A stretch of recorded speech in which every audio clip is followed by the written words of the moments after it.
Knight of Pentacles Reversed. The reversed Knight of Pentacles can carry a warning that this is an important time to keep your focus squarely on your work, if you are working for money. This is a time to be as adult as possible, if you want to be successful. General, although you may be feeling somewhat listless and rather unexcited about what is going on in your life, it's important to realize that the only person that can change that is you. Learn something new. Open yourself up to change, but don't throw the proverbial baby out with the bathwater. Work, no matter what the configuration is of your working life, working for yourself, working at a job, etc., it is tremendously important when you pull the reversed Knight of Pentacles that you do your best to appear focused, hardworking, and methodical about your work. Slacking off now for any reason can create a major loss in your life work-wise. Pay attention. Love, the reversed Knight of Pentacles can show that you're feeling more than a little bored with your love life. The major way to handle this is through communication if you are in a committed relationship. Most people are not mind readers. Ask for what you want and need, and you may well get it. If you are looking for love, this is not the time to settle down. It's far better to let any prospective partners to know, up front, in so many words, that you are looking for a good time right now, and are in an exploration mode. Allow yourself to have fun, but be honest with yourself and others. Nobody but you can make your life exciting. Finances, if you work hard, and accomplish what you need to accomplish, your financial situation should be stable, at least. Do the best you can with what you have. This is not the time to gamble at all. Health, relating to health questions, the reversed Knight of Pentacles suggests that you will improve your health largely by doing all the things generally associated with being an adult: eating right, exercising, taking your vitamins, getting enough sleep. This is not the time for extreme sports when this card appears.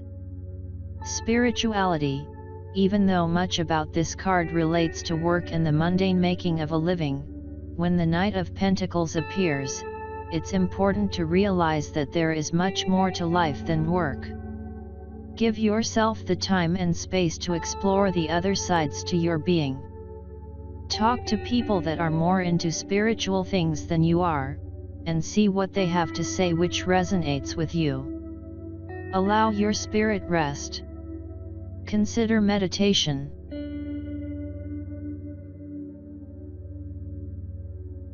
Tarot history.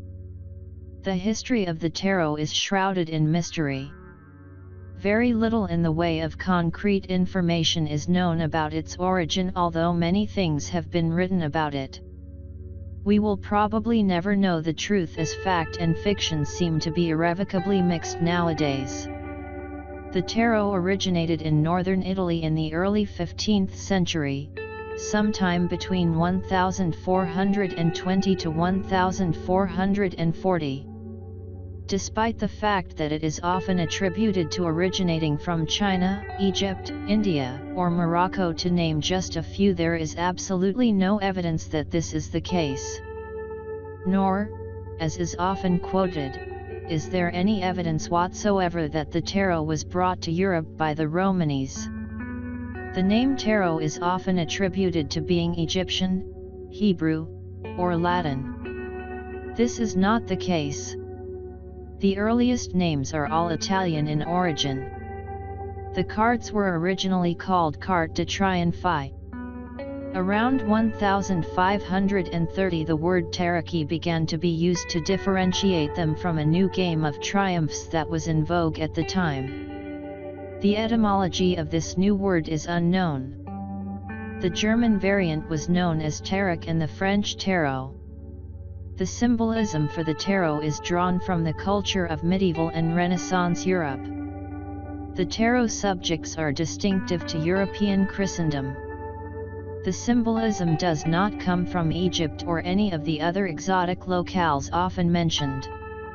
It is often stated that modern-day playing cards evolved from the tarot. This is not the case. Modern-day playing cards came to Europe courtesy of Islam. They were an adaptation of the Islamic Mamluk cards. They appeared quite suddenly in many different European cities between 1375 and 1378. These early cards had suits of cups, swords, coins, and polo sticks, and courts consisting of a king and 2 male underlings. The tarot adds the Fool, the trumps, and a set of queens to this system. Sometime before 1480, the French introduced cards with the now familiar suits of hearts, clubs, spades, and diamonds.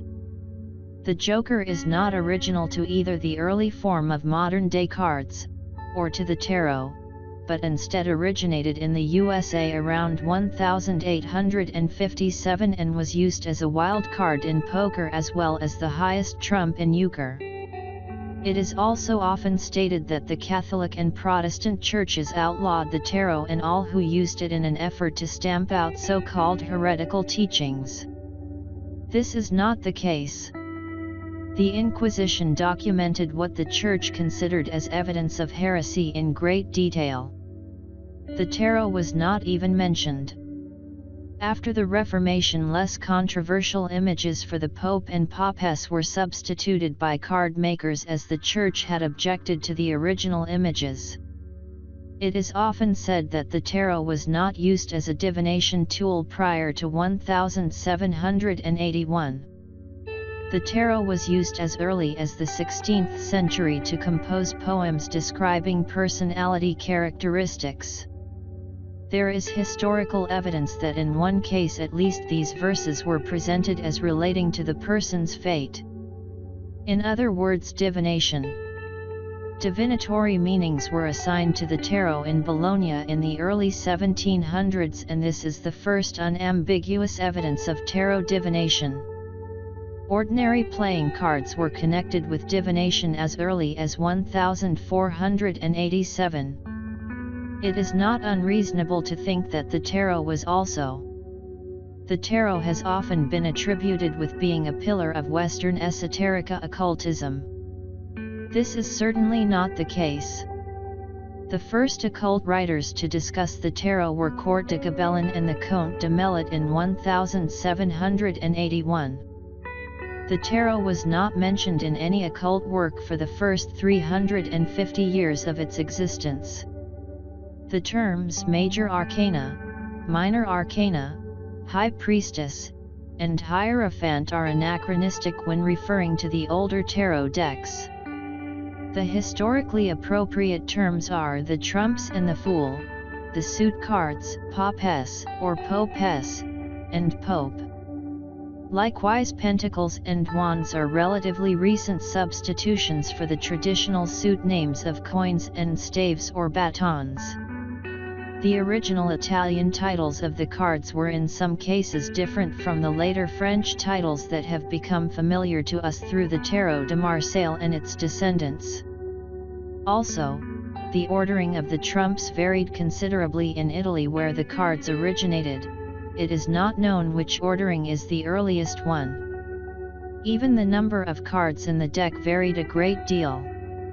So care should be used in making statements about the original meaning of the cards based on the familiar titles and ordering. Many believe that the Waite-Smith Tarot is the original, standard, or most authentic tarot deck in existence. This is absolutely untrue. The Waite-Smith/Rider-Waite deck was created in 1909. Not even 100 years ago, making it a relative newcomer in the almost 600-year history of the tarot. There is actually no definitive version of the tarot.